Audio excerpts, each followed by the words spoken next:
pequena cidade de São Tomé das Letras, localizada no sul de Minas Gerais, é conhecida por suas lendas sobrenaturais e mistérios que atraem turistas e curiosos.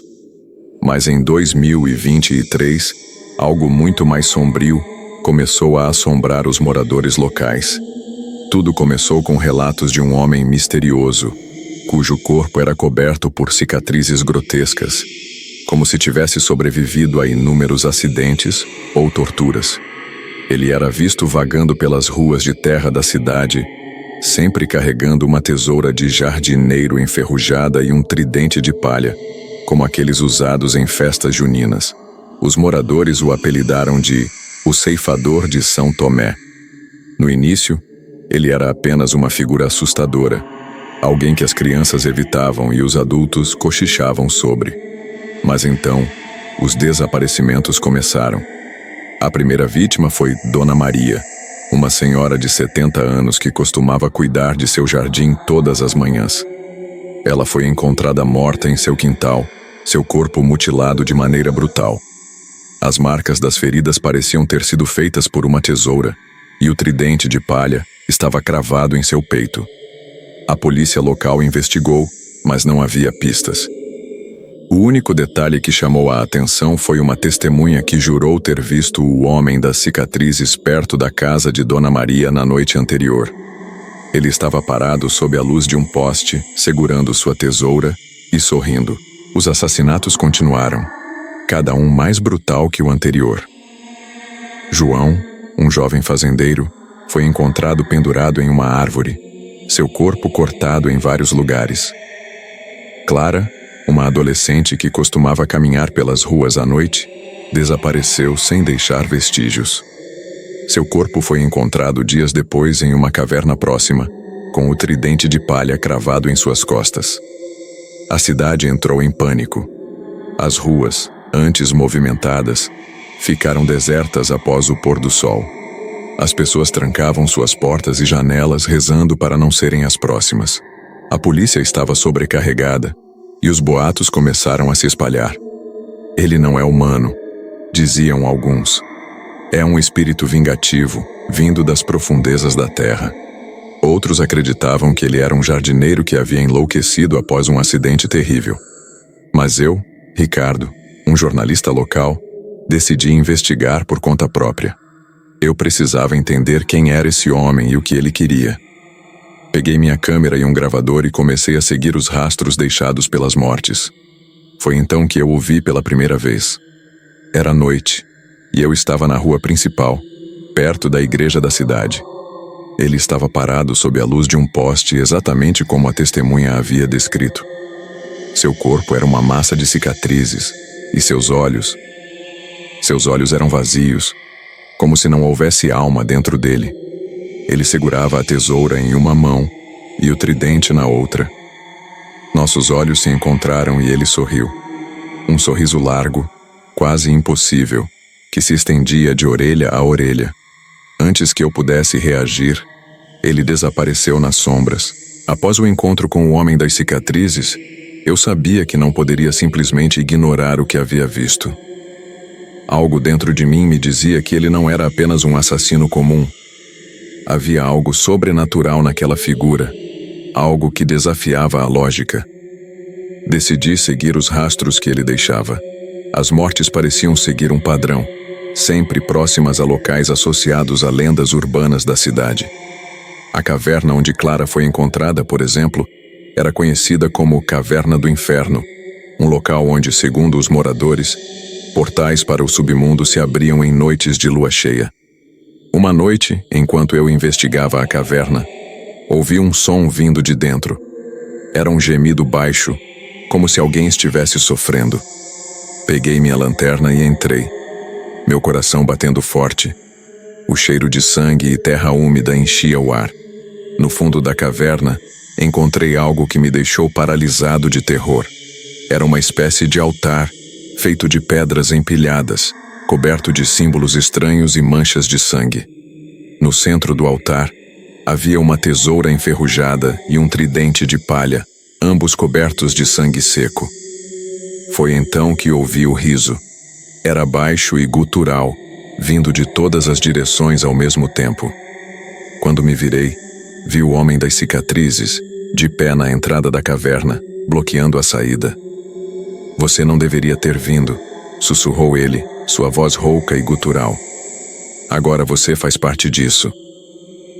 Antes que eu pudesse reagir, as luzes da lanterna se apagaram, e eu fiquei imerso na escuridão total. Quando as luzes voltaram, ele havia desaparecido, mas o altar ainda estava lá, e os símbolos pareciam brilhar no escuro. Ao sair da caverna, eu sabia que precisava descobrir a verdade por trás daquele homem. Fui até a biblioteca local, onde encontrei um livro antigo sobre as lendas de São Tomé das Letras. Nele, havia uma história que chamou minha atenção. Há mais de 100 anos, um jardineiro chamado Elias vivia na cidade. Ele era conhecido por sua habilidade com plantas, mas também por seu temperamento violento. Dizem que ele fez um pacto com entidades sombrias para ganhar poder, mas algo deu errado. Elias foi encontrado morto em seu jardim, seu corpo coberto de cicatrizes, como se tivesse sido esfolado vivo. Em suas mãos, ele segurava uma tesoura e um tridente de palha. A lenda dizia que Elias havia sido amaldiçoado, condenado a vagar pela eternidade, colhendo almas para alimentar as entidades que ele havia invocado. E agora, parecia que ele havia voltado. Foi então que percebi que as mortes não eram aleatórias. Todas as vítimas haviam sido pessoas que, de alguma forma, estavam ligadas a histórias de pactos ou rituais obscuros. Dona Maria, por exemplo, era conhecida por praticar benzeduras. João havia sido acusado de invocar espíritos em uma festa junina. E Clara era neta de um homem que havia desafiado as lendas da cidade, dizendo que elas não passavam de bobagens. Eu estava começando a entender o padrão, mas algo ainda não fazia sentido. Por que Elias havia me poupado na caverna? O que ele queria de mim? Após descobrir a conexão entre as vítimas e o jardineiro amaldiçoado, Elias, eu sabia que precisava agir rápido. As mortes estavam se tornando mais frequentes, e a cidade estava à beira do colapso. Decidi confrontar Elias em seu próprio território, o antigo jardim onde ele havia morrido. A noite estava escura, e a lua cheia iluminava o caminho até o local. O jardim, antes exuberante, agora estava coberto de ervas daninhas e árvores retorcidas. No centro, havia uma árvore antiga, com galhos que pareciam mãos estendidas para o céu. E lá, debaixo da árvore, estava Elias. Ele estava sentado, como se estivesse esperando por mim. Suas cicatrizes brilhavam sob a luz da lua, e seus olhos vazios me encaravam.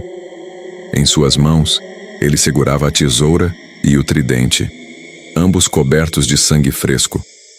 Você finalmente entendeu, disse ele, sua voz rouca e gutural. Eu não escolhi essas pessoas aleatoriamente. Elas eram parte do pacto. E agora, você também é. Antes que eu pudesse reagir, ele se levantou e começou a se aproximar. Senti uma presença fria e pesada ao meu redor, como se as sombras estivessem ganhando vida. As árvores ao redor começaram a se mover, e o vento uivava como se estivesse gritando.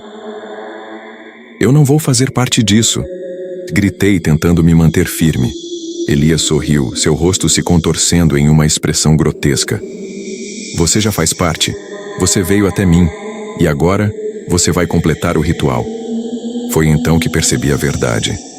Elias não estava apenas colhendo almas. Ele estava tentando completar um ritual antigo para se libertar da maldição. E eu, ao investigar e me aproximar dele, havia me tornado a peça final. As sombras ao meu redor começaram a se mover, e vi formas humanas emergindo delas. Eram as almas das vítimas de Elias, presas em um estado de agonia eterna. Elas se aproximaram de mim, suas mãos estendidas, como se quisessem me puxar para o abismo. Foi então que ouvi uma voz. Era baixa e distante, mas inconfundível. Use o tridente. Olhei para o chão e vi o tridente de palha, jogado ao lado de Elias. Ele parecia brilhar sob a luz da lua. Sem pensar duas vezes, peguei o tridente e o cravou no peito de Elias. Ele gritou, seu corpo se contorcendo em agonia. As sombras ao redor começaram a se dissipar, e as almas das vítimas desapareceram, como se tivessem sido libertadas. Elias olhou para mim, seus olhos cheios de ódio e dor. Você não entendeu, sussurrou ele, antes de desaparecer em uma nuvem de fumaça negra. A cidade de São Tomé das Letras voltou à normalidade, e os assassinatos pararam. Elias havia desaparecido, mas eu sabia que ele não havia sido completamente derrotado. A maldição ainda estava lá, esperando pelo momento certo para voltar. Eu me mudei da cidade, mas nunca consegui me livrar da sensação de que Elias ainda estava lá, em algum lugar, observando e esperando. Às vezes, em noites de lua cheia, eu ainda ouço o som de uma tesoura sendo aberta e fechada, e o riso baixo e gutural de Elias. Se você gosta de histórias que arrepiam até os ossos e não consegue parar de assistir até o final, inscreva-se no canal Além do Medo. Ative o sininho para não perder nenhum conto de terror, suspense e mistério. Deixe seu like se você tem coragem de enfrentar o desconhecido e compartilhe com quem não tem medo do escuro. O próximo pesadelo pode ser sobre você. E você, já viveu algo sobrenatural? Ou conhece alguém que passou por uma experiência aterrorizante? Deixe seu relato nos comentários. Quem sabe sua história não será a próxima a ser contada aqui no canal. Lembre-se, algumas maldições nunca morrem, elas apenas esperam.